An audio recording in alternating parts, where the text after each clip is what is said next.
ED CBI যদি ঠিক মতো কাজ করে তাহলে মুখ্যমন্ত্রী মমতা বন্দ্যোপাধ্যায়কেও জেলে যেতে হবে।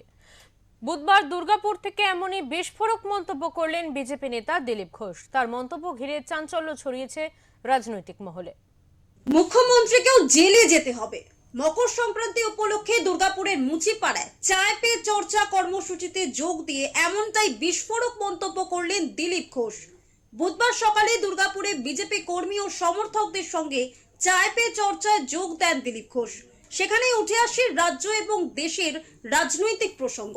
সেই আলোচনা সভা থেকেই তিনি মমতা বন্দ্যোপাধ্যায় ও তৃণমূলকে নিশানা করে বলেন, ইডি সিবিআই ঠিকভাবে কাজ করলে তৃণমূলের কোনো নেতা বাদ যাবে না, এমনকি মুখ্যমন্ত্রীকেও জেলে যেতে হবে।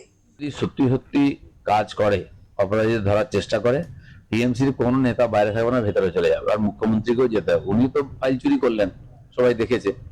চোর ডাকাত না হলে টিএমসিতে নেতা হতে পারবে না। চুরি না, ডাকাতি বলছি ইডি। হ্যাঁ, আমি আগেই বলেছিলাম ছিনতাই। ইডির লোকেদের কাছ থেকে ছিনতাই করে নিয়ে গেছেন, ডাকাতির কেসই হওয়া উচিত। শুধু ওনার নয়, বাকি অফিসাররা যারা সঙ্গে ছিল তারাও সমান দোষী। ইডির হাত থেকে ফাইল ছিনতাইয়ের ঘটনায় মুখ্যমন্ত্রী ও তার সঙ্গে থাকা সরকারি আধিকারিকদের বিরুদ্ধে ডাকাতির মামলা হওয়া উচিত বলেও দাবি করেন তিনি। পাশাপাশি দিলীপ ঘোষের অভিযোগ, রাজ্যের প্রশাসন ভেঙে পড়েছে এবং মানুষের শেষ ভরসা এখন আদালত। আশা তো কোর্টের উপরেই রাখতে হবে, শেষ ভরসা কোর্ট। এখানে কোনো অ্যাডমিনিস্ট্রেশন নেই, আর যিনি রক্ষক তিনি ভক্ষক।